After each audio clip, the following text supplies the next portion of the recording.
आइए जीआईपीएस डिस्कस करते हैं, ग्लोबल इन्वेस्टमेंट परफॉर्मेंस स्टैंडर्ड्स। सुनना, मैं ये मान के चल रहा हूं कि आप ऑलरेडी क्यूएम और पोर्टफोलियो पढ़ के आए हुए, साथ में एथिक्स के स्टैंडर्ड्स भी शायद कुछ देखे होंगे। क्यूएम और पोर्टफोलियो में आपने रिटर्न की कंप्यूटेशन सीखी हुई है, करेक्ट? साथ साथ में आपको एथिक्स का स्टैंडर्ड 3D ये बोलता है कि आपको परफॉर्मेंस जो रिपोर्ट करना है वो FAC होना चाहिए। When you are reporting the performances it should be FAC, fair, accurate and complete, right? GIPS इसी बात को एक स्टेप आगे लेके जाता है, global investment performance standards. This is, यहाँ पे जो भी डिस्कशन होगा वो पोर्टफोलियो कंप्यूटेशन ऑफ रिटर्न्स और एथिक्स के दायरे में होने वाला है। ठीक है, सुनना, एक छोटा सा एग्जांपल लेता हूं, शायद उससे चीजें बहुत ज्यादा क्लियर हो जाएं। मान लीजिए HDFC एसेट मैनेजमेंट कंपनी मेरे पास आया। ठीक है, HDFC एसेट मैनेजमेंट कंपनी कौन है? मतलब ये एक इन्वेस्टमेंट फर्म है। अभी हम फर्म के ऊपर बहुत सारी चर्चा करने वाले हैं, या फिर ये एसेट ओनर है। 2 मिनट पहले, मतलब before I even move ahead and discuss the pointers, एक बेसिक एग्जांपल ले रहा हूं, उससे सारी पिक्चर क्लियर हो जाएगी। ठीक है, सुनना। HDFC एसेट मैनेजमेंट कंपनी मेरे पास आया, बोला करण सर हमारे क्लाइंट बनोगे? मैंने कहा क्या डील है? कह रहा है मुझे 5 करोड़ रुपए दे दो, मुझे 5 करोड़ रुपए दे दीजिए, मैं आपके 5 करोड़ रुपए मैनेज करूंगा। मैंने कहा बहुत बढ़िया, मुझे क्या मिलेगा? कह रहा मैं आपको एक गारंटी तो नहीं दे सकता कि मैं आपको क्या दूंगा, पर मैं आपको अपने लास्ट ईयर के रिटर्न्स दिखा सकता हूँ। मैंने कहा कितने थे लास्ट ईयर के रिटर्न्स? उन्होंने कहा मेरे रिटर्न्स थे 45% पर एनम।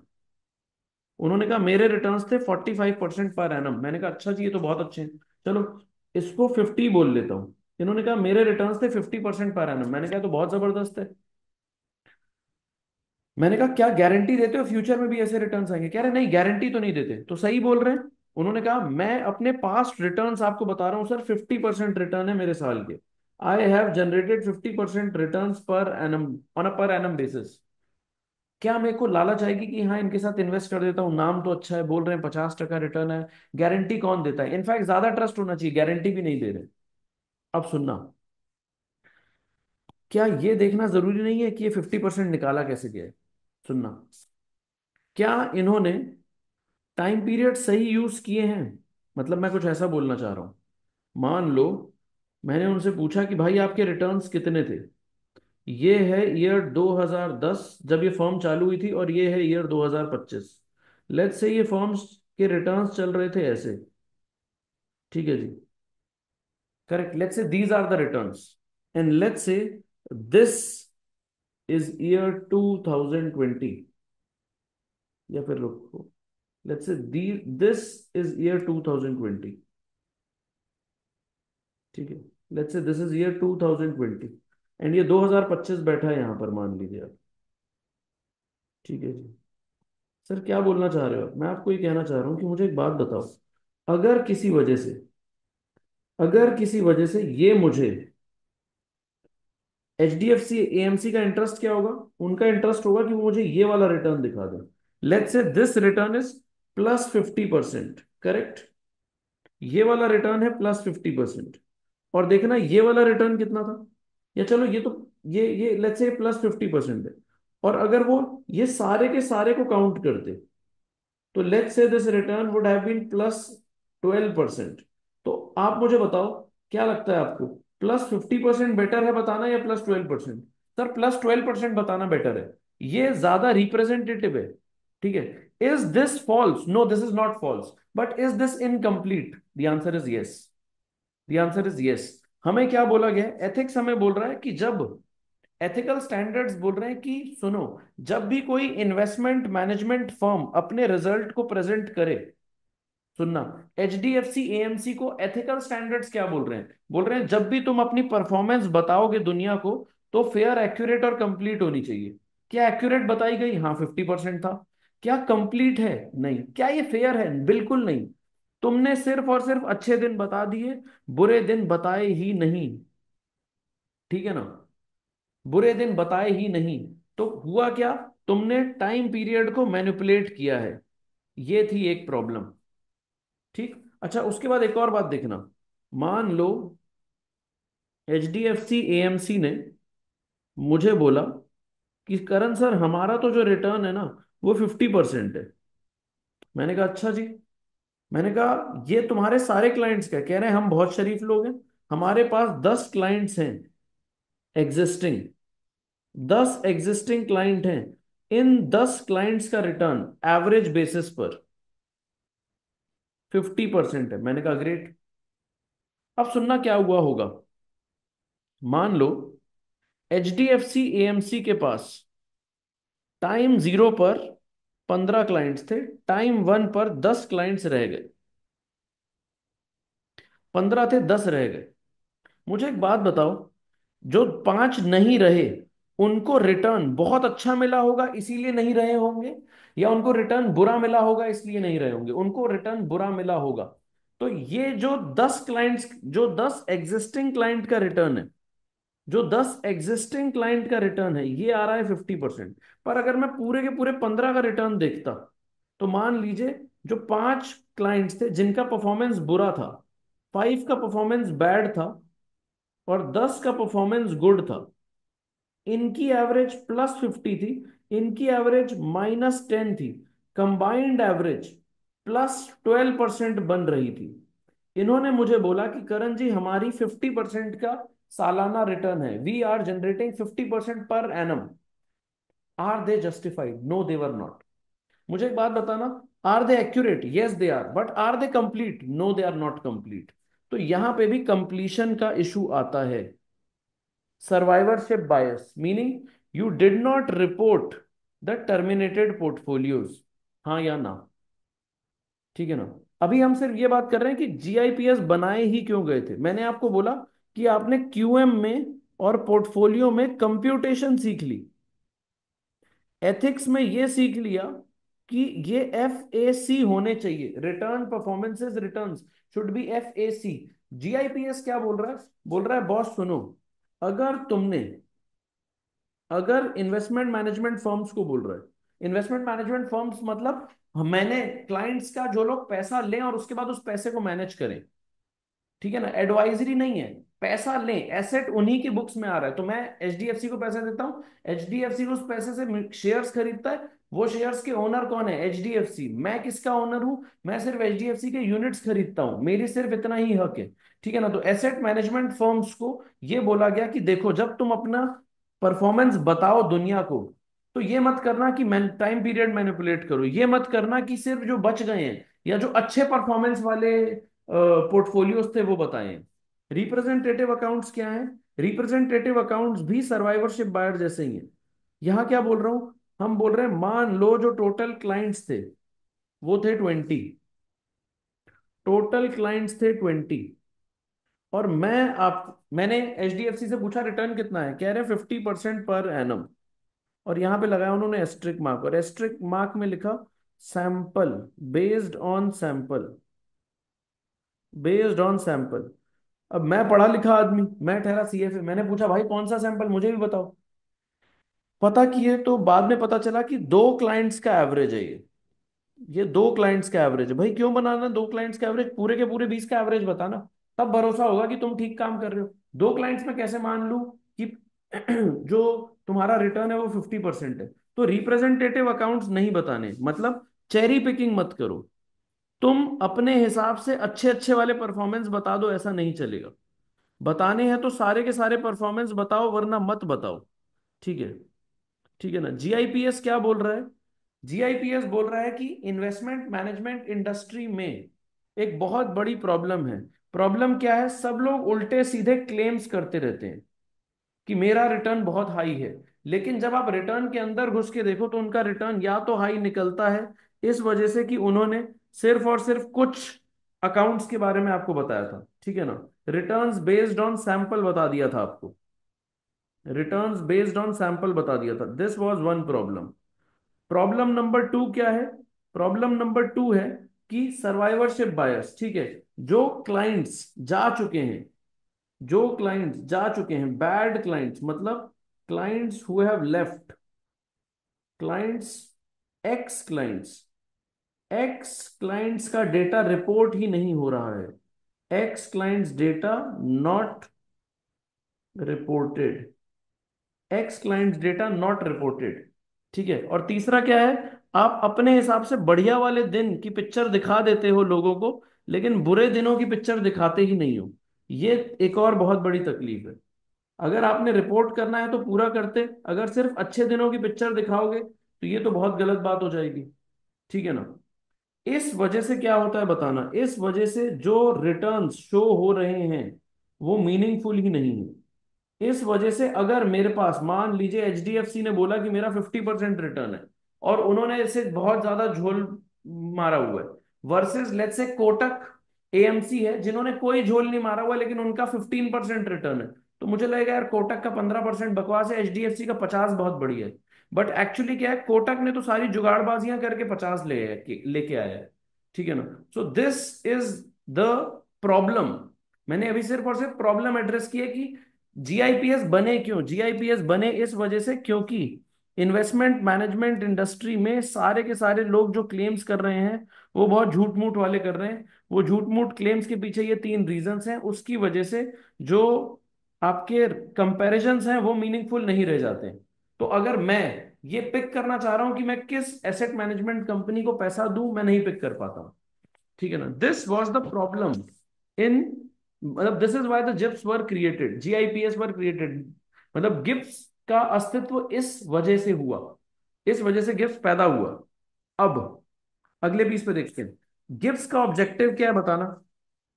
वो बोल रहे हैं कि यार एफ ए सी मेंटेन करो, डेटा जो होना चाहिए वो फेयर एक्यूरेट एंड कंप्लीट होना चाहिए। This is the mood point, this is the mood point, right. इससे क्या होगा, इससे कंपैरिजंस बहुत आसान हो जाएंगे, इससे कंपैरिजंस आसान हो जाएंगे, इससे इन्वेस्टर को कॉन्फिडेंस आएगा। ठीक है ना। इससे जित अगर दुनिया की सारी फर्म गिप्स कंप्लायंट हो गई, गिप्स में क्या बोलते होंगे, गिप्स में बोलेंगे देखो जी ऐसे वेरिंग टाइम पीरियड मत लेना, देखो जी सारे के सारे क्लाइंट्स की रिपोर्टिंग करना, देखो जी क्लाइंट पुराना हो चाहे मतलब एक्स क्लाइंट हो और करेंट क्लाइंट हो दोनों की रिपोर्टिंग करनी पड़ेगी, ऐसी बातें तो बोलेगा ना गिब्स। नाउ सर हमें वो बताओ कि गिब्स बोलता क्या है। This is not in the syllabus, ये लेवल 3 के सिलेबस में आएगा, लेवल 1 में तो गिब्स बहुत कम है। मैंने आपको बताया कि देखो प्रॉब्लम्स ये थी, अगर इन प्रॉब्लम्स को आप सॉल्व कर लेते हो तो गिब्स के जो ऑब्जेक्टिव्स हैं वो सॉल्व हो जाते हैं। क्या होगा इससे, मैं एज अ क्लाइंट पिक कर पाऊंगा कि एचडीएफसी एएमसी बढ़िया है या कोटक एएमसी बढ़िया है। यही तो चाहिए था कि हम परफॉर्मेंस पे भरोसा कर सकें। तो अब ये बोल क्या रहा है, ग्लोबल इन्वेस्टमेंट परफॉर्मेंस स्टैंडर्ड्स, मतलब अगर सारी की सारी दुनिया में स्टैंडर्डाइजेशन ला दिया जाए इन टर्म्स ऑफ की परफॉर्मेंस की रिपोर्टिंग किस तरीके से होनी चाहिए, तो कंपैरिजंस में कोई दिक्कत होगी नहीं। अगर परफॉर्मेंस कंपैरिजन में कोई दिक्कत होगी नहीं, तो क्लाइंट जो अमीर आदमी या जो पैसे वाला व्यक्ति है वो बहुत इजीली ये तय कर पाएगा कि मुझे किस इन्वेस्टमेंट मैनेजर को अपना पैसा मैनेज करने के लिए देना है। This is what GIPS is trying to accomplish. ठीक है, वो ये कैसे अकम्प्लिश करता है, जैसे आपने एथिक्स में पढ़ा कि कुछ कंपलसरी रिक्वायरमेंट्स हैं कुछ ऑप्शनल रिक्वायरमेंट्स हैं, उसी तरीके से जीआईपीएस में भी आएगा। At this point of time out of my purview I am not concerned about it, right. मोटा मोटा objectives of GIPS is a part of your LOS. You may have to rote learn it. I don't really think that rote learning would be required. Read it a few times and I think you are good. ठीक है, हो सकता है वो exam में इनमें से कुछ दे दें कि यार बताओ इनमें से कौन सा जीआईपीएस का ऑब्जेक्टिव नहीं है। तो दो ऐसे ऑब्जेक्ट मतलब तीन ऑप्शंस होंगे, दो करेक्ट आंसर्स होंगे, एक इनकरेक्ट आंसर होगा। आपने 3 4 बार देखा हुआ है, थोड़ा लॉजिकली सोचोगे तो आंसर कर पाओगे। प्रैक्टिकली अगर डेटा कंसिस्टेंट फेयर और एक्यूरेट रह रहा है, यही जीआईपीएस अकम्प्लिश करना चाह रहा था। इससे इन्वेस्टर का कॉन्फिडेंस बढ़ेगा, कंपैरिजंस बढ़ेंगे, ग्लोबली compete कर पाएंगे और ये इंडस्ट्री सेल्फ रेगुलेट हो पाएगी। ठीक है ना, इंडस्ट्री सेल्फ रेगुलेट हो पाएगी। सर सेल्फ रेगुलेट क्यों बोल रहे हो, थोड़ी देर में बात कर लेंगे उसके ऊपर क्यों सेल्फ रेगुलेट बोल रहा हूँ, सुनना। ठीक है, so this was about why GIPS was created, what was the problem and GIPS का ऑब्जेक्टिव क्या था। ठीक है ना। Moving to the next piece, अभी तक के हमने सिर्फ ये देखा कि जीआईपीएस क्या प्रॉब्लम को सॉल्व कर रहा है। वो क्या प्रॉब्लम थी, जीआईपीएस बोल रहा था कि इन्वेस्टमेंट मैनेजमेंट इंडस्ट्री में परफॉर्मेंस की रिपोर्टिंग में स्टैंडर्डाइजेशन नहीं है, तो इस वजह से इन्वेस्टमेंट मैनेजमेंट फर्म्स, ठीक है ना, फाइनेंस वाले लोग people at large, common man का पागल बना रहे हैं। ठीक है, तो जीआईपीएस ये बोलेगा कि भाई ये मेरे स्टैंडर्ड्स हैं, ये जीआईपीएस स्टैंडर्ड्स हैं, मैं बताऊंगा कि किस तरीके से अपना परफॉर्मेंस रिपोर्ट करो। तुमने 100 का शेयर लिया, 150 का बेचा, 50% रिटर्न है, मानता हूं, लेकिन तुम पूरे के पूरे एसेट्स का रिटर्न बताओगे तभी मानूंगा। और उसने बहुत सारी चीजें बताई कि कैसे, मतलब उसने ये बता दिया कि परफॉर्मेंस रिपोर्ट कैसे होगा। अभी के लिए मैं मान लेता हूं कि आप ये बात जानते हैं, आप ये बात जानते हैं कि परफॉर्मेंस रिपोर्टिंग सच्चाई से होनी चाहिए। ठीक है, ये बात मान जानते हैं आप सब, लेकिन वो समझाओ ना, लेवल 3 में आने वाला है, अभी के लिए उसको इग्नोर करो। ठीक है, अभी के लिए ये समझना जरूरी है कि कौन कौन बोल सकता है कि मैं जीआईपीएस को फॉलो कर रहा हूं, मैं ग्लोबल स्टैंडर्ड्स को फॉलो कर रहा हूं, कौन कौन बोल सकता है? कोई यूट्यूबर बोल सकता है क्या? कोई सॉफ्टवेयर बोल सकता है क्या? कोई इन्वेस्टमेंट एडवाइजर बोल सकता है क्या? द आंसर इज नो, कोई नहीं बोल सकता। एक सिंगल यूनिक आंसर है। कौन क्लेम करेगा गिब्स कंप्लायंस? सिर्फ और सिर्फ वो पर्सन जो इन्वेस्टमेंट मैनेजमेंट फर्म हो या जो एसेट ओनर हो। लॉन्ग स्टोरी शॉर्ट, कौन क्लेम करेगा Gibbs compliance? Gibbs compliance can be claimed only by वो पर्सन जिसकी बुक्स में एसेट पड़ा हो, एसेट का मालिक, एसेट का मालिक। Sorry for my Hindi, spelling गलत हो तो भी प्लीज फॉरगिव मी। एसेट का मालिक, एग्जाम्पल के तौर पे सुनना, एचडीएफसी एएमसी क्लेम कर सकती है, एचडीएफसी एसेट मैनेजमेंट कंपनी ये क्लेम कर सकती है। ये मेरे पास आए, इन्होंने कहा सर हमारा रिटर्न 50% पर एनम का है, हमारे साथ पैसे लगाओ। मैंने कहा अरे तेल लेने गया, तुम्हारा 50% पर एनम, मैं बहुत अच्छे से जानता हूँ तुम्हारा जाता वाता कुछ है नहीं, तुमने अच्छे पीरियड्स दिखा दिए होंगे, जो क्लाइंट्स भाग गए जिनका तुमने पोर्टफोलियो डुबा दिया था, तुमने उसके रिटर्न नहीं बताए, और तुमने क्या किया, तुम मुझे ऐसे ही सैंपल में दो चार का वो बता रहे हो। वो कह रहे हैं नहीं सर नहीं, ऐसा कुछ नहीं किया हमने, हमने तो ना देखो क्या किया, हमने तो ना जीआईपीएस से कंप्लाई कर रखा है। मैंने कहा अच्छा बताओ जीआईपीएस क्या होता है? वो कह रहे हैं देखो जी ये ग्लोबली अप्रूव्ड स्टैंडर्ड्स हैं। तो मैं नहीं बोल रहा हूं कि मेरा 50% रिटर्न है, मैंने जीआईपीएस को फॉलो किया, और जीआईपीएस को फॉलो करने के बाद मैं आपको ये बोल सकता हूं कि मेरा रिटर्न 50% पर एनम का है। तो एक कोई भी एसेट मैनेजमेंट कंपनी ये क्लेम कर सकती है। ठीक, दूसरा कोई एसेट ओनर ये क्लेम कर सकता है। एसेट ओनर एग्जांपल के तौर पे Harvard university endowment, IIT endowment, IIMs की इंडाउमेंट। अब सुनना, मान लो मैं आईटी, मान लो मैंने सीए किया और उसके बाद सीएफए किया, बहुत अमीर आदमी बन गया मैं। अब मेरे दिल में आया कि यार in university, in what do you call, in firms ने, नहीं इन एजुकेशनल बॉडीज ने मेरे लिए बहुत कुछ किया। मैं तो एक छोटे से शहर में रहता था, पढ़ाई वढ़ाई करके आगे बढ़ गया, पैसे कमा लिए बहुत ज्यादा। अब मैं चाहता हूं कि मैं कुछ दान पुण्य करूं। Let me give back to CA institute, let me give back to CFA institute. ठीक है, मैंने कहा मैं 5 करोड़ रुपए देना चाहता हूँ। ठीक, मैं सीएफए इंस्टीट्यूट के पास गया कि यार मैं आपको पैसे देने चाहता हूँ, और मेरे पास टोटल पैसे 5 करोड़ रुपए हैं, I was willing to give them the funds. अब मुझे एक बात बताओ, मैं तो एनी विच वेज पैसे देना ही चाहता हूं, मुझे क्या मिलेगा ये जान के कि ये यूनिवर्सिटी गिब्स कंप्लायंट है या नहीं है? नहीं, मुझे आज भी एक फायदा है। अगर मुझे ये बात पता हो कि हार्वर्ड यूनिवर्सिटी मतलब सीएफए इंस्टीट्यूट गिब्स कंप्लायंट है, तो मेरा कॉन्फिडेंस बढ़ेगा कि हाँ हाँ मतलब ट्रस्टेबल तो लग रहे हैं। दूसरा, सीएफए इंस्टीट्यूट या हार्वर्ड यूनिवर्सिटी कौन सा खुद बैठ के अपने एसेट्स को मैनेज कर रहा है? हार्वर्ड यूनिवर्सिटी आगे से क्या करेगी? हार्वर्ड यूनिवर्सिटी आगे से एक एक्सटर्नल मैनेजर हायर करेगी, एक एक्सटर्नल मैनेजर हायर करेगी। मतलब हार्वर्ड यूनिवर्सिटी के पास 500 करोड़ रुपए है, वो 500 करोड़ रुपए एक एक्सटर्नल मैनेजर को देगी और बोलेगी तू मेरे लिए मैनेज कर। तो इन्होंने कोई एक इंडिया का मैनेजर रखा होगा। इंडिया का मैनेजर इनका कौन हो सकता है? एचडीएफसी एएमसी, या मान लो कोटक एएमसी, या मान लो इनके पास कोटक, एसबीआई, एचडीएफसी सारे के सारे आए और कह रहे हैं हम मैनेज कर देंगे आपके लिए ये पैसे। अब हार्वर्ड क्या बोलेगा? हार्वर्ड बोलेगा भाई मैं गिब्स कंप्लायंट हूं, मैं उसी को पैसे दूंगा जो खुद गिब्स कंप्लायंट हो। तो कोटक गिब्स कंप्लायंट नहीं था, एसबीआई गिफ्ट कंप्लायंस नहीं था, एच एचडीएफसी जो था वो गिब्स कंप्लायंट था। कोटक एसबीआई नहीं था तो उसको पैसे नहीं देगा, एचडीएफसी था तो उसको पैसे दे देगा। तो कुल मिला के बोलना क्या चाह रहा हूं, ऐसा नहीं है कि सिर्फ investment management firm gives compliance से बेनिफिट करेगी, एसेट ओनर भी बेनिफिट कर सकता है। तो who benefits from gives compliance? These two parties would benefit. Gift apply किस पे हो रहा है? इन्वेस्टमेंट मैनेजमेंट फर्म्स पे अप्लाई हो रहा है। Are we good? ठीक है। नेक्स्ट, गिफ्ट किस पे अप्लाई नहीं होगा?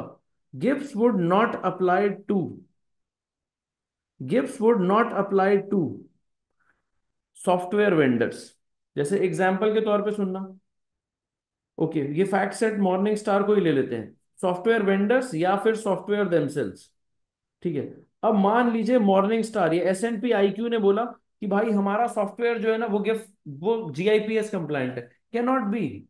गिफ्ट, मतलब गिफ्ट की कंप्लायंस वही कर सकता है जो एसेट को खरीद रहा हो। FactSet, morning star, S&P, Bloomberg आपको एसेट खरीदने में हेल्प कर रहे हैं, आपको डेटा दे रहे हैं। वो ये नहीं बोल सकते कि हम गिफ्ट कंप्लायंट हैं। सुनना, software can assist firms in achieving compliance with the GIPS standard, but only a firm managing the assets can claim compliance once the firm has satisfied all applicable requirements of the GIPS standards। ज्ञानबाजी वाली बात, same चीज जो मैंने English में बोली, sorry Hindi में बोली, इसने इंग्लिश में बोल दी, और कुछ नहीं हुआ यहाँ पे। This is all easy peasy. ठीक है जी। Who can claim compliance? Can software और software vendors claim compliance? No. ठीक। Next, marketing firms. मान लीजिए मेरी फर्म ने कॉन्ट्रैक्ट उठाया HDFC AMC से कि आपको, लेट्स से HDFC AMC का मुझे बताओ फोर्टे क्या होगा। Is HDFC AMC a finance company और a marketing company? It's a finance company. ठीक है। मैंने इन्हें बोला कि भाई मैं एक बहुत बड़ा फिन इन्फ्लुएंसर हूं। ठीक है। मैं एक बहुत बड़ा फिन इन्फ्लुएंसर हूं, मैं तुम्हारे प्रोडक्ट बेच देता हूं, मैं तुम्हारे प्रोडक्ट बेच देता हूं। ठीक है। और मैंने जाके, मैं कौन हुआ? मैं फिन इन्फ्लुएंसर, मतलब मैं मार्केटिंग पर्सन हुआ। मैंने जाके यूट्यूब का वीडियो बनाया, मैंने कहा सुनो जी, मैं गिप्स कंप्लायंट हूं, और मैं तुम्हें बोल रहा हूं कि तुम HDFC में इन्वेस्ट करो, मैंने भी वही इन्वेस्ट किया हुआ है। क्या ये स्टेटमेंट सही है? गलत? गलत। क्यों? Because who am I am just a marketing person, I am just a marketing firm, can not claim GIPS compliance. मैं क्या कर सकता हूं? ये दोनों के दोनों सॉफ्टवेयर वेंडर और मार्केटिंग फर्म्स ये क्या कर सकते हैं? दे में इंडोर्स GIPS। मैं ये बोल सकता हूं कि देखो, पैसा वहीं डालना जो गिप्स कंप्लायंट हो। मैं ये नहीं बोल सकता कि मैं गिप्स कंप्लायंट हूं। ठीक। नेक्स्ट, और कौन क्लेम नहीं कर सकता गिफ्ट्स पे कंप्लायंस? कोई कंसल्टेंट नहीं क्लेम कर सकता। मान लो मैं एक ऐसा पर्सन हूं जो आपसे पैसे नहीं ले रहा हूं, आपने मेरी क्लासेस अटेंड की, आपने कहा यार इनको बहुत नॉलेज है शेयर मार्केट की, मैंने कहा हाँ है, हम तो बहुत इंटेलिजेंट है। मैंने, तुम मेरे पास आए, कह रहे हो सर हमारी भी हेल्प करो, मुझे बताओ आपके लास्ट ईयर के रिटर्न्स कितने थे? मैंने कहा काहे की HDFC, मेरे लास्ट ईयर के रिटर्न्स 100% पर एनम। तुमने कहा सही में? मैंने कहा भाई मैं गिफ्ट कंप्लायंट हूं, क्या मैं ऐसा बोल सकता हूँ? नो। कंसल्टेंट कौन हुआ? कंसल्टेंट और फर्म में फर्क समझो। कंसल्टेंट क्लाइंट को बता रहे कि जाके 2000 रिलायंस के 2000 शेयर खरीद ले। ठीक। वहीं पर ही इन्वेस्टमेंट मैनेजमेंट फर्म क्या कर रही है? In the case, okay, let me let me draw this over here. Investment management firm, ये क्लाइंट जो है, क्लाइंट इसे पैसे दे रहा है, और उसके बाद इन्वेस्टमेंट मैनेजमेंट फर्म इसके पैसे को डिप्लॉय कर रही है, डेट में, इक्विटी में, ऑल्ट में, and so on and so fourth. ये है इन्वेस्टमेंट मैनेजमेंट फर्म। ठीक है जी। वहीं पर ही कंसल्टेंट कौन हुआ? कंसल्टेंट में क्लाइंट जो है वो थोड़ी सी फीस दे रहा है एक कंसल्टेंट को, और कंसल्टेंट इसके बदले में क्या दे रहा है? कंसल्टेंट इसे दे रहा है एडवाइस। कंसल्टेंट इसे दे रहा है एडवाइस। क्या बोल रहा है? बाय रिलायंस 2000 क्वांटिटी एट ₹2200 पर शेयर। क्या ये कंसल्टेंट गिप्स कंप्लायंस क्लेम कर सकता है? नो। क्या ये investment management firm GIPS compliance claim कर सकती है? यस। ठीक है जी। तो अच्छा, ओके, इसका नेक्स्ट पीस सुनना। अब मान लीजिए HDFC AMC गिप्स कंप्लायंट है। ठीक। मैं LIC हूं। मैंने बोला यार मुझे पैसे मैनेज करवाने हैं, मुझे स्मॉल कैप इक्विटी खरीदनी है, मुझे नहीं समझ आ रहा किससे खरीदूं। एक काम करता हूं, HDFC AMC का लास्ट ईयर का रिटर्न 50% था। लास्ट ईयर का रिटर्न 50% था जो उसने अपने क्लाइंट्स के लिए जनरेट किया था। एक काम करता हूं ना, HDFC AMC को पैसे दे देता हूँ, वही मेरा स्मॉल कैप खरीद लेगा। क्या अच्छा प्लान है? हाँ अच्छा प्लान है। HDFC AMC मेरे पास आया, कह रहा 50% का रिटर्न था, देखो गिब्स कंप्लायंस है। क्या ये सही होगा कि LIC खुद से कोई चेकिंग ही ना करे कि क्या भाई वाकई 50% था या नहीं था? आंख बंद करके भरोसा कर लो GIPS पे, हाँ या ना? नहीं कर सकते। इनफैक्ट इस दुनिया में जितनी भी पढ़ाई की गई हर जगह पे सबने एक तरीके से अपनी रिस्क को खत्म किया। उन्होंने कहा देखो हम सबसे बढ़िया काम कर रहे हैं, लेकिन तुम खुद भी चेकिंग कर लो। तो यहाँ पे भी यही बोला जा रहा है क्या, कि देखो हम GIPS कंप्लायंट हैं, लेकिन GIPS खुद क्या बोल रहा है कि भाई अगर कोई GIPS कंप्लायंट है तो ये नहीं कि तुम उसको आंख बंद करके पैसा दे दो, आंख खोल के देख समझ के खुद भी चेकिंग कर लेना, तभी पैसा देना, पैसा तुम्हारा है। ठीक। This is what, I mean, this was the discussion about parties impacted by GIPs। अब सुनना, जिस तरीके से आपके 7 स्टैंडर्ड्स थे एथिक्स में, उसी तरीके से GIPS में 8 सेक्शन है। These 8 sections are there in GIPS।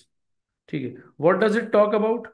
It talks about fundamentals of compliance, input data and collection methodology, composite and pooled funds maintenance, composite time weighted return report, composite MWR report, pooled fund TWR report, pooled fund money weighted report, and last में आता है advertisement guidelines. Sir ये क्या बोल दिया आपने? All jargons बक बक करके निकल गए आप। Thankfully, this is not in your course. All this would be a part of level 2 syllabus. Sorry, level 3 syllabus. You'll study all this in level 3, not over here. थोड़ा सा इसका पोर्शन लेवल 1 में है, वो मैं अभी आपको दिखा दूंगा।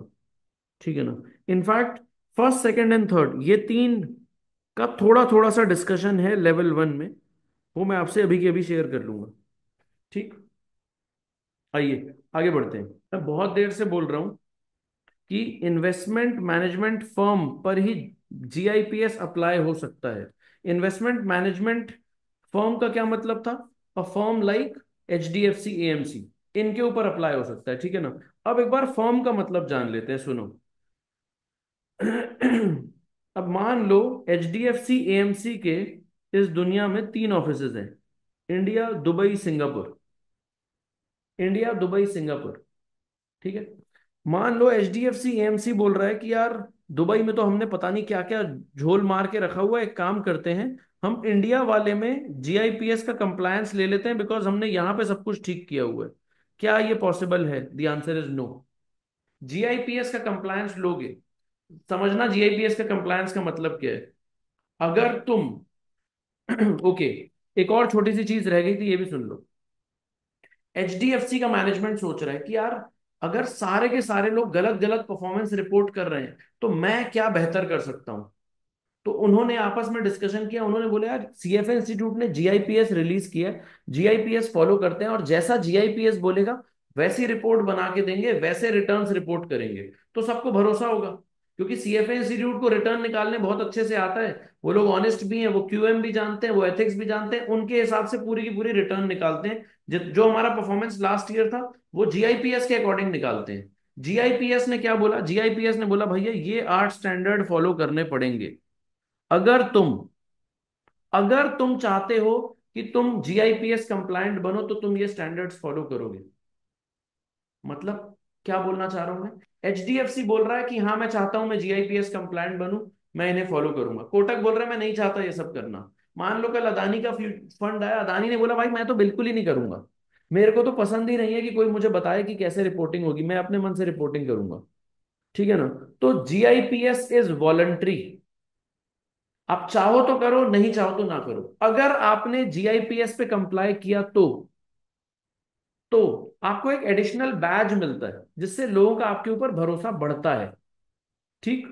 आप GIPS को वैसा समझो जैसा ISO सर्टिफिकेशन होता है ना, मैन्युफैक्चरिंग में ISO सर्टिफिकेशन होता है ना, वैसा। या फिर जब आप लोग पढ़ाई करते हो, जब आप लोग पढ़ाइयाँ कर रहे होते हैं, तो आप लोग पूछते हैं ना कि ये किसी यूनिवर्सिटी से एफिलिएटेड है क्या, इसी तरीके से अगर कोई फर्म बोल रही है कि हाँ मेरी परफॉर्मेंस की रिपोर्ट एफिलिएटेड है बाय जीआईपीएस, तो वो थोड़ा सा बेहतर दिखता है। इसका एक और लेयर ऐड करेंगे थोड़ी देर में, बट अभी के लिए मान के चलो that this GIPS is a voluntary thing which is done to increase investor confidence. जैसे एग्जांपल के तौर पे सोचो, आपने एक आपने एक गूगल किया और गूगल पे ये लिखा है कि सीएफए करने के बाद average package let's say 60 lakh रुपए का मिलता है। क्या आपको भरोसा होगा? शायद नहीं। बट आपको अगर गवर्नमेंट ऑफ इंडिया का डेटा मिले, सीएफए इंस्टीट्यूट का डेटा मिले कि हाँ हमने इतने लोगों का सैंपल साइज पकड़ा और उसके बाद देखा कि इनको इतना इतना पैकेज मिला था and their package was let's say 12 lakh, तो क्या आप भरोसा करोगे? यस। ठीक है ना? तो यहां से सिर्फ और सिर्फ कॉन्फिडेंस इंक्रीज करने की बात हो रही है। ठीक है। अब इन्वेस्टमेंट मैनेजमेंट फर्म में फर्म का क्या मीनिंग था? फर्म का मीनिंग, अब जैसे ही एचडीएफसी एएमसी की बात आई, मान लो एचडीएफसी एएमसी का एग्जांपल पकड़ रहा हूं मैं। अगर एचडीएफसी एएमसी की बात आती है तो हम क्या बोलेंगे? हम ये बोलेंगे कि यार एचडीएफसी एएमसी इंडिया भी है, दुबई भी है, सिंगापुर भी है, अमेरिका भी है। कौन सी की बात कर रहे हो? सबको कंबाइन कर लो, ये एक फर्म मानी जाएगी। तो अगर एचडीएफसी एएमसी बोलती है कि मैं गिप्स कंप्लायंट हूं, तो ये नहीं हो सकता कि एचडीएफसी एएमसी इंडिया कंप्लायंट है और दुबई कंप्लायंट नहीं है। ठीक है। एचडीएफसी एएमसी के मान लो 4 डिविजन हैं, एचडीएफसी एएमसी के 4 डिविजन हैं। Real estate, equity, derivative, alternative. क्या एचडीएफसी एएमसी बोल सकता है कि मेरा इक्विटी डिवीजन तो गिब्स कंप्लायंट है बाकी नहीं है? नहीं, ऐसा नहीं कर सकते। अगर तुम ये बोलना चाहते हो कि तुम गिब्स कंप्लायंट हो तो तुम कंप्लीटली गिब्स कंप्लायंट होगे, आधा अधूरा काम नहीं होगा। पूरे भक्त बनो बनना चाहते हो तो। ठीक है ना? नाउ सर ऐसा क्यों किया गया है? ऐसा बहुत सिंपल रीजन है क्यों किया गया है। If the firms, if let's say HDFC wants to attract clients and what it does is that it is saying that मुझे इक्विटी वाले डिवीजन में क्लाइंट चाहिए, तो बस एक इसको ठीक कर लेते हैं, बाकी फिक्स्ड इनकम में जो गंद मचाना है मचाओ। नहीं, ऐसा नहीं अलाउड होगा। अगर हम भरोसा करेंगे तो पूरा करेंगे। क्या आपको ऐसे किसी व्यक्ति पे भरोसा होगा जो जनरली सच बोलता है लेकिन मतलब पढ़ने पर झूठ भी बोल देता है? नहीं। हमें, if we find a person who always speaks truth, then we can trust that person. तो GIPS is all about building the trust only ना। तो हम क्या बोलेंगे? हम बोलेंगे कि बॉस कौन जीआईपीएस से कंप्लायंस क्लेम कर सकता है? Investment management firm. Investment management कौन कर रहा है? जिसको हाथ में पैसा मिला और जो खुद शेयर्स खरीदेगा, बॉन्ड्स खरीदेगा। फर्म कौन है? जितना ब्रॉड डेफिनेशन पकड़ सकते हो उतना पकड़ लो। तो HDFC AMC India, Dubai, Singapore, क्या फर्म होगा? कंबाइंड। हाँ। HDFC India, HDFC Dubai, HDFC Singapore, सबके चार चार डिविजन है मान लो। सबके चार चार डिविजन है। ठीक। Real estate, equity, fixed income and let's से ऑल्टरनेटिव या क्रिप्टो। क्रिप्टो, ये जो रियल एस्टेट लिखा था इसको लिख लो ऑल्ट, जहां कमोडिटीज करते हैं। लेट्स से ये 4 डिविजन है। क्या मैं बोल सकता हूं कि अच्छा इसी तरीके से मान लो इंडिया में 4 डिविजन, दुबई में 4 डिविजन, सिंगापुर में 4 डिविजन, क्या मैं ये बोल सकता हूं कि मेरे ये 2 डिविजन जीआईपीएस कंप्लायंट है? नो। गिव्स कंप्लायंस होगी तो सब पे होगी, नहीं तो नहीं होगी। ठीक है। सर ये सब करने में मिलता क्या है? अगर आप गिव्स कंप्लायंट हैं तो आप अपनी एनुअल रिपोर्ट में या आप अपनी मार्केटिंग प्रेजेंटेशंस में ये लिख सकते हो दैट वी आर गिव्स कंप्लायंट। ये लाइन लिखने मिलती है आपको। सर सीएफए करके मिलता क्या है? बस लाइन, वो 3 वर्ड्स मिलते हैं।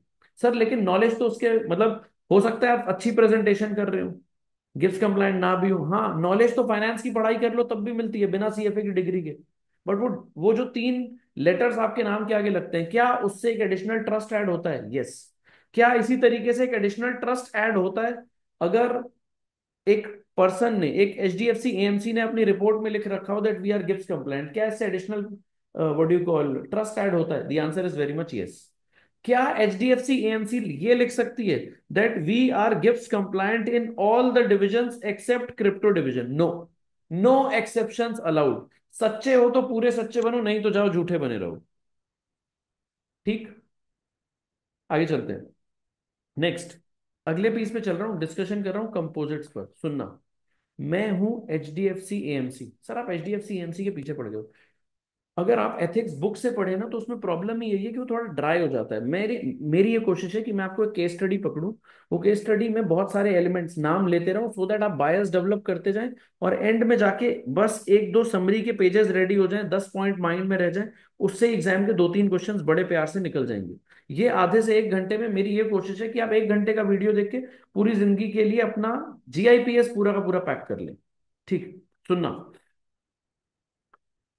H D F C AMC ने बोला कि भाई मेरे ना टोटल 20 क्लाइंट्स हैं। 20 क्लाइंट मतलब H D F C AMC कर क्या रहा है, सुनना सबसे पहले। H D F C mutual fund नहीं है ये, H D F C AMC है, एसेट मैनेजमेंट कंपनी है, ठीक है। इसने बहुत सारे क्लाइंट्स पकड़े। तो इनका एक क्लाइंट मान लो है अंबानी, या नहीं नहीं नहीं, वो कुछ बहुत ज्यादा बड़ा हो गया ना। मान लो इनका एक क्लाइंट हूं मैं, एक क्लाइंट है मेरे ग्रैंडपा, ठीक है जी। एक क्लाइंट हूं मैं और एक क्लाइंट है मेरे ग्रैंडपा। इनको इसको बोल देता हूँ क्लाइंट वन, इसको बोल देता हूँ क्लाइंट टू। ये मेरे दादाजी है मैं, ठीक। इसी तरीके से मान लो इनके और 20 क्लाइंट्स हैं।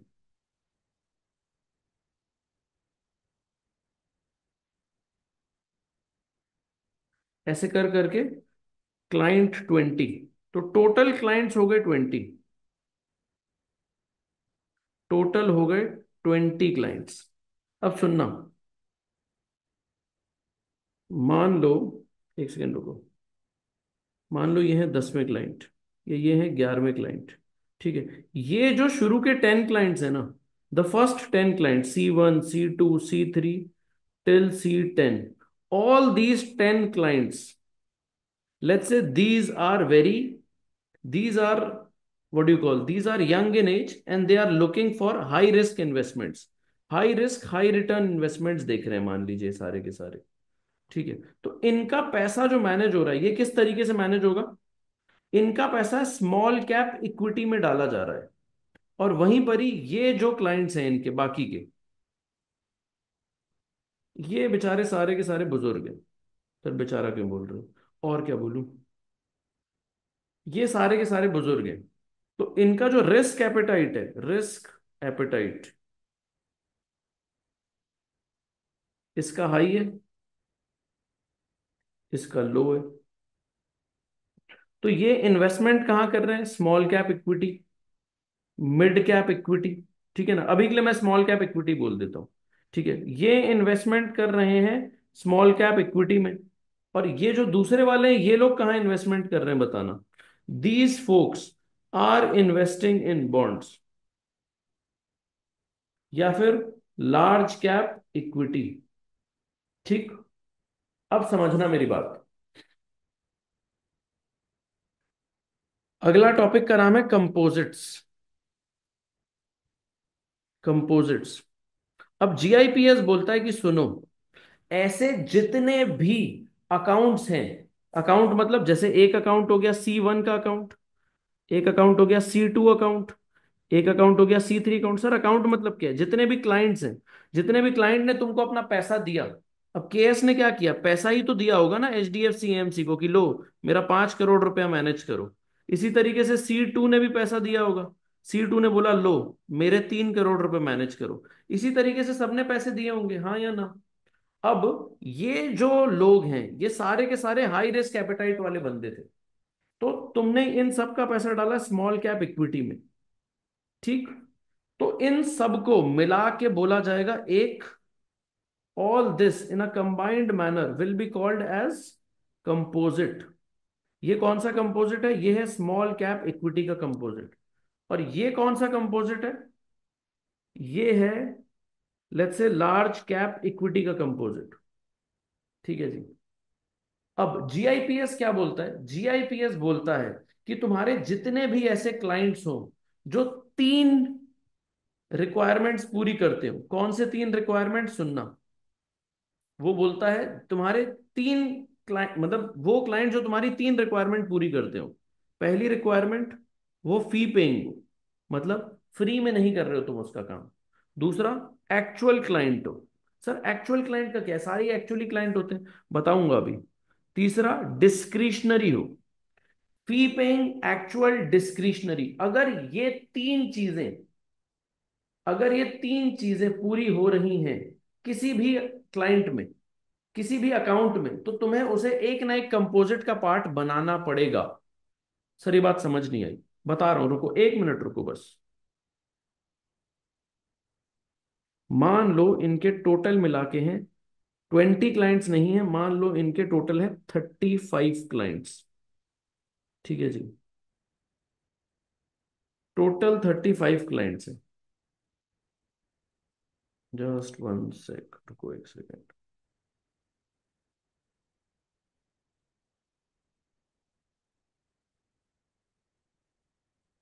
हम्म,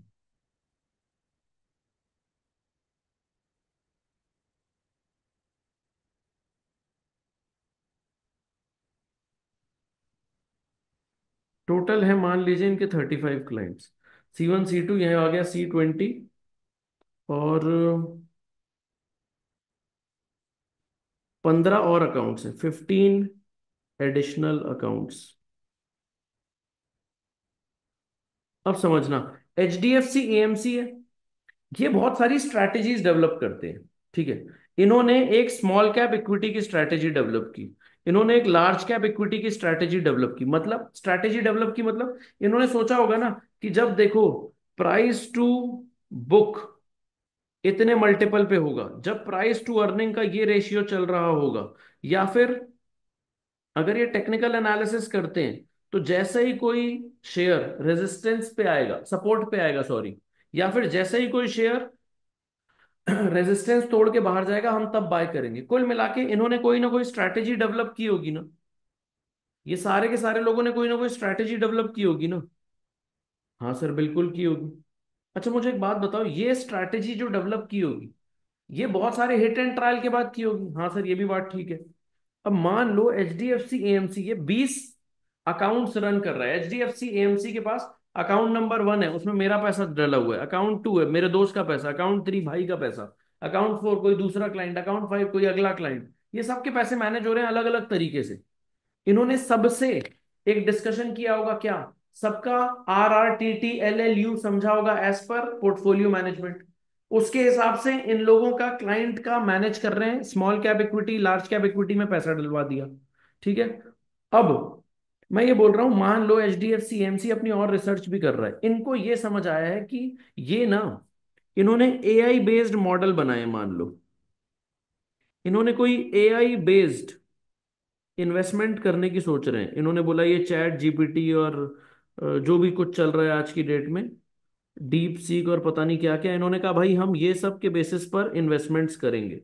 बट क्या जब ये इन्वेस्टमेंट्स करना चाहेंगे तो क्या पहले हिट एंड ट्रायल करते होंगे? हाँ करते होंगे। जो हिट एंड ट्रायल वाले अकाउंट है, क्या वो फीस पेइंग अकाउंट है? क्या वो फीस पेइंग अकाउंट है, मुझे बताओ। नहीं, वो नॉन फीस पेइंग अकाउंट है। ये तो हिट एंड ट्रायल हो रहा है। क्या वो एक्चुअल अकाउंट है? नहीं, वो एक्चुअल अकाउंट्स भी नहीं है।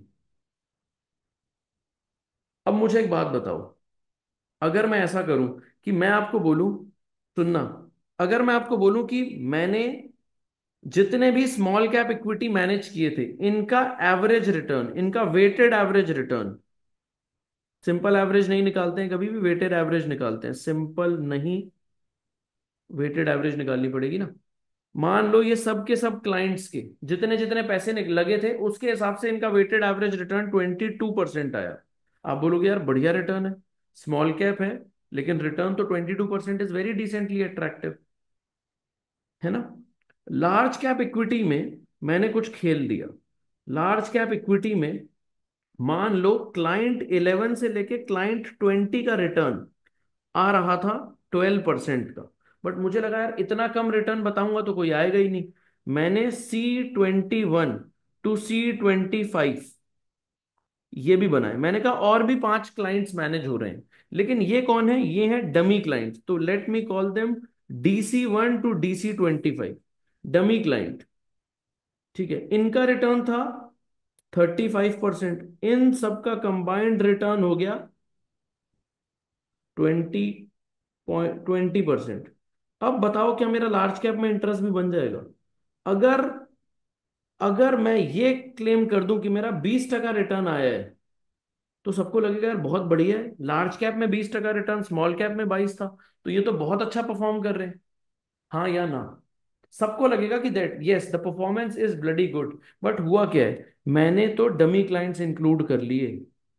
डमी क्लाइंट्स को नहीं इंक्लूड करना है, actual clients, fee paying clients and discretionary clients को इंक्लूड करना है। ठीक है ना? तो ये जो 15 एडिशनल हिट एंड ट्रायल वाले नॉन फी पेइंग थे, उनको रिपोर्ट करना है क्या? नहीं, उनको नहीं इंक्लूड करना है। जो एक्चुअल नहीं थे, क्या उनको इंक्लूड करना है कंपोजिट में? नहीं। ठीक है जी। आखिरी बात क्या बोल रहे हैं? बोल रहे हैं देखो सिर्फ डिस्क्रिशनरी को इंक्लूड करना है, डिस्क्रिशनरी को इंक्लूड करना है। तो जो भी पोर्टफोलियो तीन चीजें सेटिस्फाई करे, फीस पेइंग हो, एक्चुअल हो और डिस्क्रिशनरी हो, वो उसको कम से कम एक कंपोजिट का पार्ट जरूर बताना। कंपोजिट क्या है? कंपोजिट है समूह। सुनना क्या बोलना चाह रहे हैं। मान लो, अच्छा एक और केस पकड़ो, से स्मॉल कैप इक्विटी की थीम पर मैंने 15 क्लाइंट्स के फंड्स मैनेज किए, 10 पॉजिटिव, 5 नेगेटिव। मैंने ये 10 को रिपोर्ट किया, इसको रिपोर्ट नहीं किया। क्या ये वॉयलेशन होगा या नहीं होगा? ये वॉयलेशन होगा। All fees paying, actual and discretionary portfolios should be considered part of a composite. और कंपोजिट कैसे बना रहे हो, मतलब कंपोजिट की जो थीम है वो पहले तय करनी पड़ेगी। ऐसा, अब देखो ऐसा हुआ, मान लो केस नंबर 2 बोल रहा हूं, सुनना। केस 2, मेरे पास टोटल में 35 अकाउंट्स हैं, 20 एक्चुअल और 15 डमी। अब सुनना क्या हुआ, ये जो 20 एक्चुअल अकाउंट्स है ना, इसमें से मान लो 12 प्लस में क्लोज हुए, 12 जो थे वो ग्रीन में क्लोज हुए, और 8 जो थे वो रेड में क्लोज हुए। मतलब ये 12 में प्रॉफिट था, 8 में लॉस था। अब एक सेकेंड और सुनो, ये जो 12 ग्रीन में क्लोज हुए, इसमें से 7 स्मॉल कैप थे, 5 लार्ज कैप थे, और इसमें से 3 स्मॉल कैप थे और 5 लार्ज कैप थे। ठीक है ना? अब मेरा कंपोजिट बनना क्या चाहिए था? ये बनना चाहिए था मेरा एक कंपोजिट, ये मेरा एक कंपोजिट होना चाहिए था स्मॉल कैप, और ये मेरा दूसरा कंपोजिट होना चाहिए था। अब मैं क्या सोचूंगा? मैं सोचूंगा यार अगर ऐसा परफॉर्मेंस दिखाया, तो ना साला ये अच्छा लग रहा है, ना साला ये अच्छा लग रहा है। क्या करूंगा? मैं बोलूंगा एक काम करता हूं ना, क्यों ना मैं बोलूं कि देखो, ये सारा का सारा जो थीम है, ये सारे के सारे हैं मेरे ग्रोथ स्टॉक, और ये सारे के सारे हैं मेरे वैल्यू स्टॉक। ठीक है? मेरा रिटर्न आया, मतलब मैंने ये कंप्यूट किया 1 जनवरी 2020 को। ठीक है? कौन सी डेट के लिए? या सॉरी, 1 जनवरी 2021 को, 1 जनवरी 2021 को मैंने रिटर्न कंप्यूट किया। किस डेट के लिए? मैंने कहा भाई 1 जनवरी 2020 से 31 दिसंबर 2020 का रिटर्न कंप्यूट किया है। 12 अकाउंट्स पॉजिटिव में क्लोज हुए, 8 अकाउंट रेड में क्लोज हुए। ठीक है ना? अब मैं सोच रहा हूं यार इसका कंपोजिट बना देता हूं, बैठ के ऐसा कंपोजिट बनाता हूं कि ये सारे के सारे जो है ना, इसको बोल देता हूं ये ग्रोथ स्टॉक है, और इनको बोल देता हूं ये वैल्यू स्टॉक है। उससे होगा क्या, मेरे ग्रोथ का जो रिटर्न है वो दिख रहा होगा 30%, और वैल्यू का जो रिटर्न है वो दिख रहा होगा -15%। तो चलो इसमें कोई नहीं आएगा, मैं जब भी ये रिपोर्ट करूंगा लोग बोलेंगे नहीं यार इसमें पैसा नहीं लगाना है। लेकिन जैसे ही सबको पता चलेगा कि मैं तो एक्सपर्ट हूं, मैं तो ग्रोथ स्टॉक्स पिक करने में, high momentum stocks you pick कर लेता हूं, तो लोग मेरे पास पैसा लगाएंगे।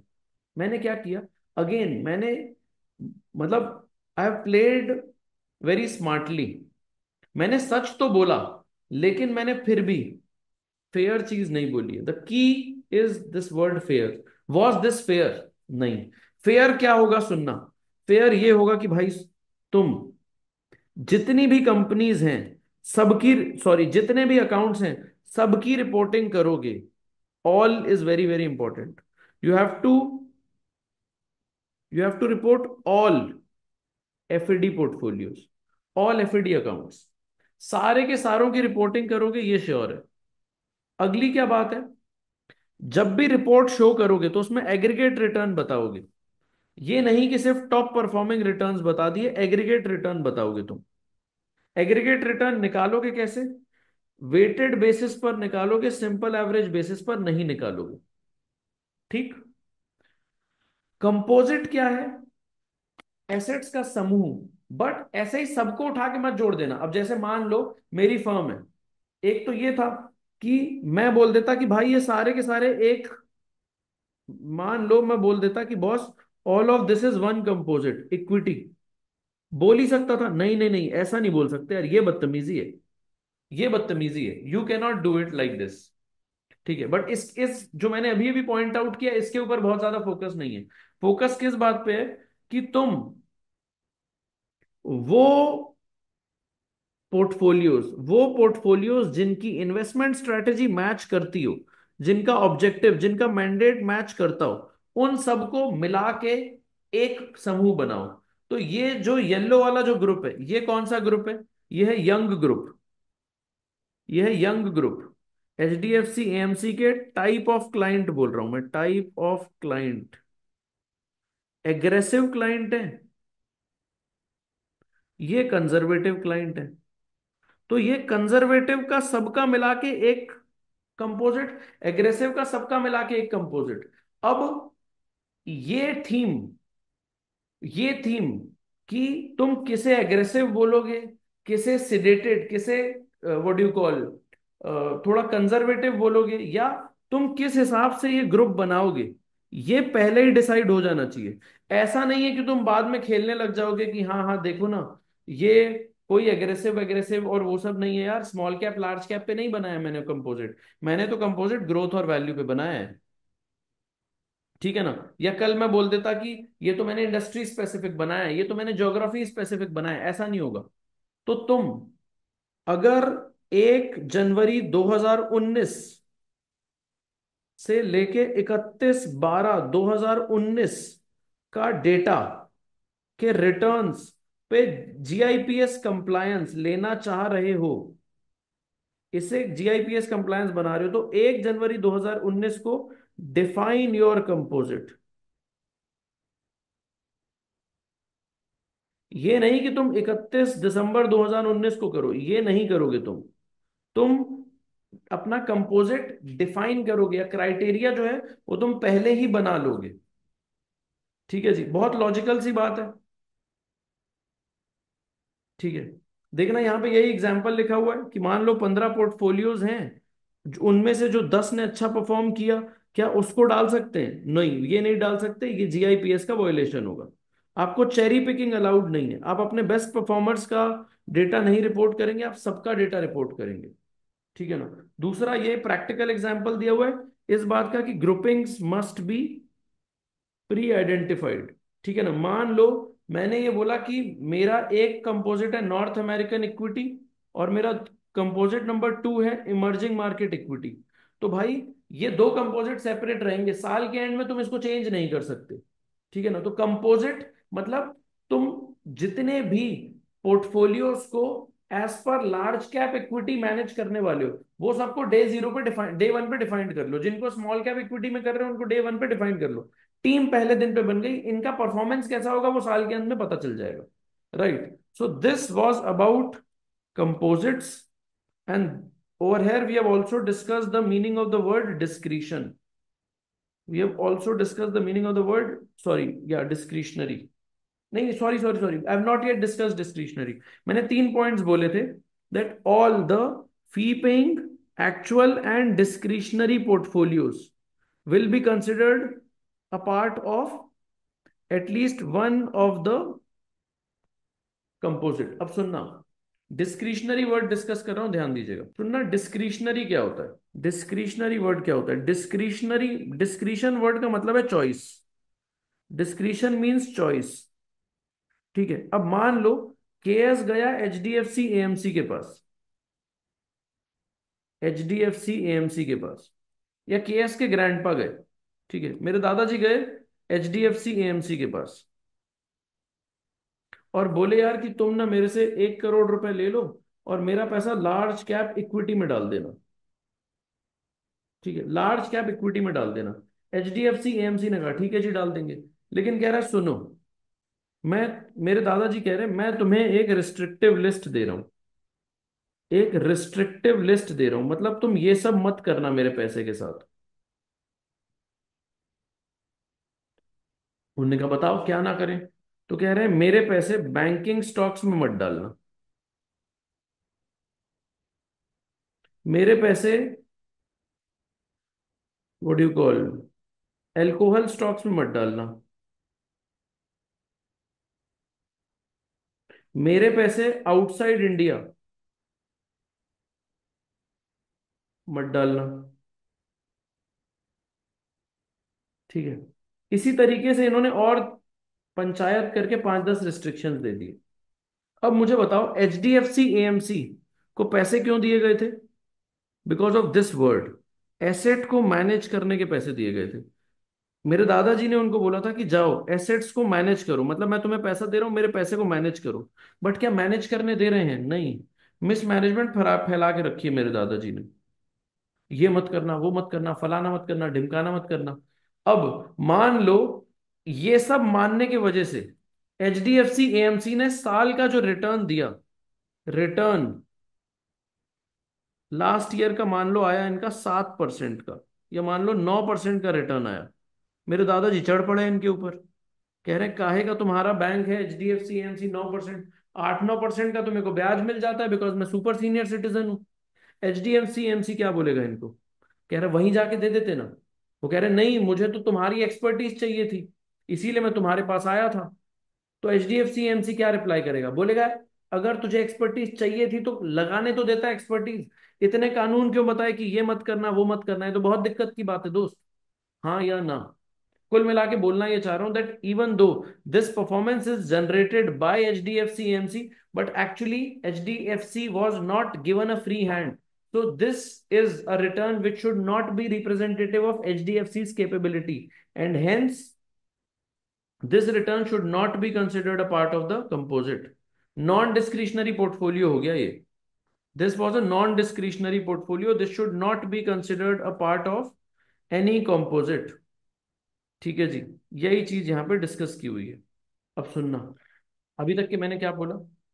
मैंने कहा कि इंडिया में बहुत सारी फर्म्स हैं, कोटक, एसबीआई, एचडीएफसी, तीनों की एएमसीज है ना। ये तीनों एएमसीज अपना अपना धंधा बढ़ाना चाहेंगी। इनमें से एचडीएफसी एएमसी ने सबसे ज्यादा बुद्धि लगाई, उसने कहा एक काम करते हैं ना, सारे लोग अपना रिटर्न गंदा गंदा क्लेम करते हैं, झूठ मूठ बोलते हैं, हम सच के सौदागर बनेंगे, हम एकदम ऑनेस्ट रहेंगे, स्टैंडर्डाइज तरीके से रिपोर्टिंग करेंगे, इंडियंस भी भरोसा करेंगे, एनआरआईज भी भरोसा करेंगे, हमको अपना पैसा देंगे। क्या करेंगे हम गिप्स कंप्लायंट फर्म बनेंगे, ठीक। उसके लिए उन्होंने फर्म की definition, composite key definition, discretionary portfolio सब कुछ कर लिया। अब जीआईपीएस बोलता है सुनो,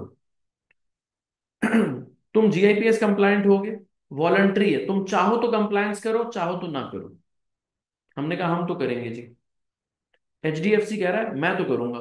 अच्छा मुझे एक बात बताओ, मैं ये बोलूं मैं एचडीएफसी एमसी हूं, मैंने बोला कि मैं जीआईपीएस से कंप्लाई करूंगा, एक ये लाइन है, मेरी एनुअल रिपोर्ट आई, मेरी एनुअल रिपोर्ट आई, मैंने उस पर बोला कि मेरे कंपोजिट वन ने 25% रिटर्न, कंपोजिट टू ने 32% रिटर्न दिया है। हो सकता है क्लाइंट डाउट कर रहा हो, पता नहीं दिया हो ना दिया हो, लेकिन उसने जैसे ही पढ़ा कि अच्छा है तो गिप्स कंप्लायंट है, तो क्लाइंट का थोड़ा सा भरोसा बन जाएगा, प्रोस्पेक्टिव क्लाइंट का थोड़ा भरोसा बनेगा। अब जीआईपीएस क्या बोलता है, रुको और थोड़ा भरोसा इंक्रीज करते हैं। कैसे? जीआईपीएस ने बोला सुनो, कंप्लायंस कौन क्लेम करेगा? Investment management firm. बट अगर इन्वेस्टमेंट मैनेजमेंट फर्म चाहे तो कंप्लायंस क्लेम करे, और वो अपने क्लेम को सही साबित करने के लिए इंडिपेंडेंट वेरिफिकेशन भी कराए। देखना क्या है बोल रहा हूं मैं, मतलब करेक्ट मार्केट से प्रैक्टिकल केस स्टडी उठाइए, वो बता रहा हूं आपको, not making it up. UTI asset management company का आईपीओ आने वाला था, यूटीआई एसेट मैनेजमेंट कंपनी का आईपीओ आने वाला था। इन्होंने बोला यार ये आईपीओ आने वाला है, we need to gain public confidence, we need to raise a lot of funds from the market. One way of doing it would be to gain confidence, to gain the confidence of the people at large, of potential clients. उन्होंने बोला कि हम self regulated compliance करेंगे, self regulated compliance करेंगे। मतलब क्या करेंगे वो? सेल्फ रेगुलेशन है ना, ये बहुत देर से बोल चुका हूं मैं, खुद ही करना है आपको, कंपलसरी नहीं है, सेल्फ रेगुलेटेड है। यूटीआई एसेट मैनेजमेंट कंपनी क्या करेगा? उसने अपने कंपोजिट्स बनाए अलग अलग, large cap equity, large small cap equity, large cap PMS, small cap PMS, फलाना ढिमकाना करके। उसके बाद अपने सारे के सारे फी पेइंग एक्चुअल और डिस्क्रिशनरी पोर्टफोलियोज को रिपोर्ट किया, उनके परफॉर्मेंस को बढ़िया तरीके से बताया बनाया। ये पोर्शन मैं आपको अभी तक के पढ़ा चुका हूं। सबसे पहला स्टेप क्या किया इन्होंने? इन्होंने खुद से रेगुलेशन फॉलो किया, खुद खुद को रेगुलेट किया और बोला देखो हम गिब्स कंप्लायंट है, this firm calculates and report performance as per GIPS. ठीक। यूटीआई ने बोला कि मैं गिब्स कंप्लायंट हूं और सुनो मेरा लास्ट ईयर का इतना इतना रिटर्न था, इतने ये कंपोजिट्स का। ठीक। इससे कॉन्फिडेंस आएगा क्या? हाँ कॉन्फिडेंस आएगा। तो एक फर्म है मार्केट में जो कि नॉन गिब्स कंप्लायंट है, एक फर्म है जो गिब्स कंप्लायंस नहीं करती, एक है जो गिब्स कंप्लायंस करती है। अब इसका अगला स्टेज देख रहे हैं, गिब्स भी करती है और इसको वेरीफाई भी कराती है। मतलब अगले स्टेप पे यूटीआई ने क्या किया? यूटीआई ने केपीएमजी को अपॉइंट किया। यूटीआई ने बोला सुनो भाई, हम फॉलो करते हैं जीआईपीएस। ये वाली लाइन को छोड़ दो भले, ये शायद आपके लेवल पे काम ना है, लेवल 3 में काम आएगी। ठीक है सुनना, यूटीआई ने केपीएमजी को अपॉइंट किया, बोला देखो जी हम जीआईपीएस से कंप्लाई करते हैं, बट हम चाहते हैं कि कोई इंडिपेंडेंट पर्सन इसे वेरीफाई कर सके। कोई इंडिपेंडेंट पर्सन, केपीएमजी का मार्केट में नाम बहुत अच्छा है, क्रेडिबिलिटी है। यूटीआई ने केपीएमजी को बोला कि आओ हमारी रिपोर्ट को चेक कर लो, हम गिब्स कंप्लायंट हैं या नहीं है, और अगर हम गिब्स कंप्लायंट निकले तो हमको एक सर्टिफिकेशन दे देना। क्या लिखना उस सर्टिफिकेशन में?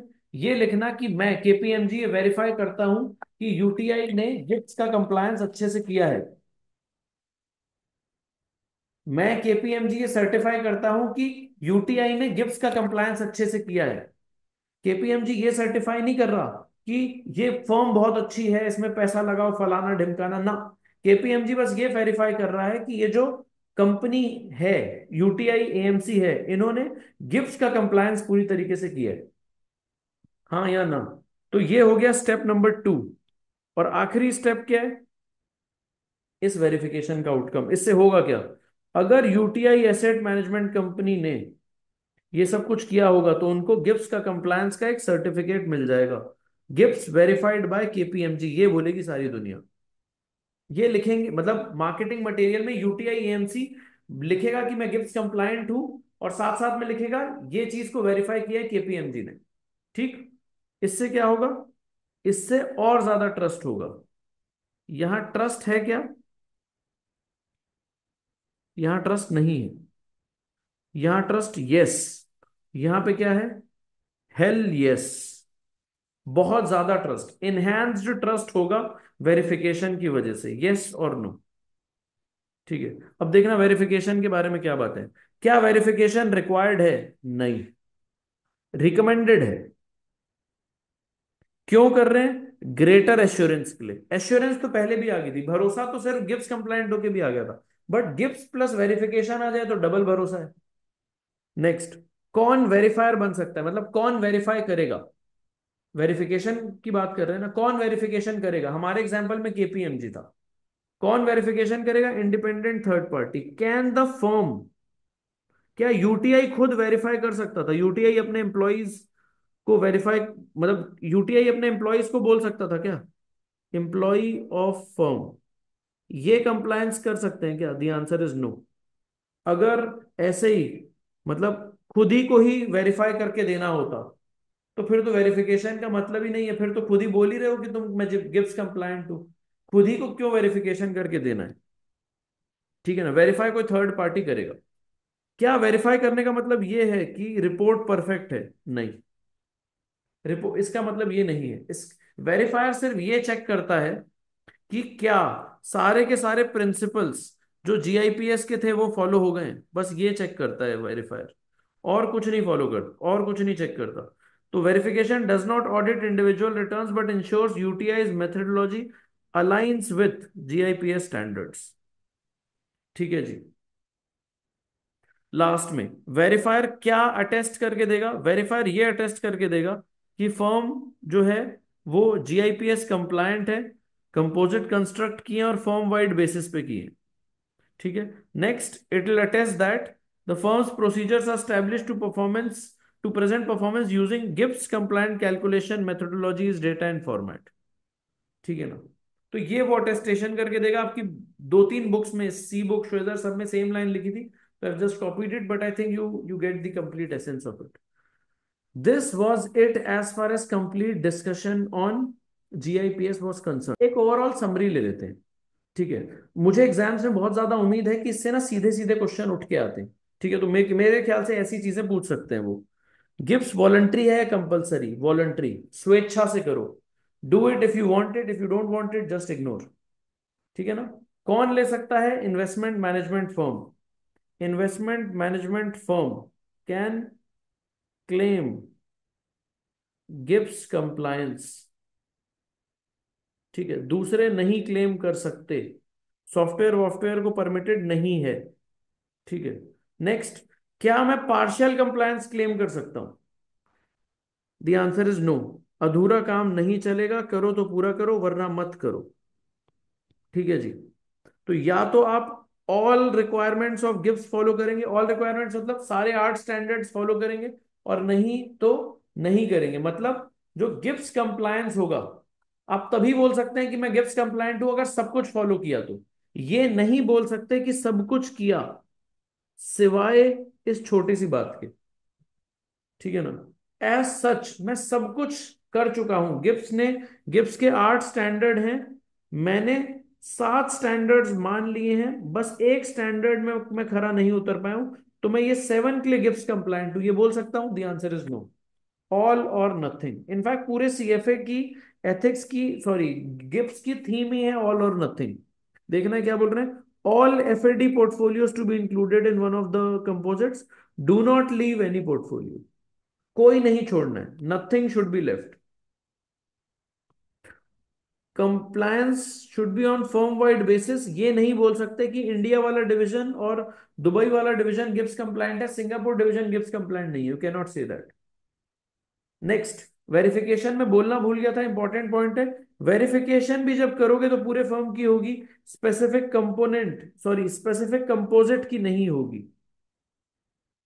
ठीक है ना? केपीएमजी को बुलाया और बोला बस हमारी ये वाली कंपोजिट, ये हमारा स्मॉल कैप इक्विटी को वेरीफाई कर दे, नॉट पॉसिबल। क्या गिफ्ट ये गारंटी करता है कि फ्यूचर में बढ़िया परफॉर्मेंस होगा? नो। क्या वेरिफिकेशन फुल प्रूफ है और आंख बंद करके भरोसा कर ले? नो। क्या वेरिफिकेशन करना कंपलसरी है? नो, वॉलंटरी है। This is it as far as GIPS was concerned. Nothing more to add. Just do a few questions and you are rocking. Bye.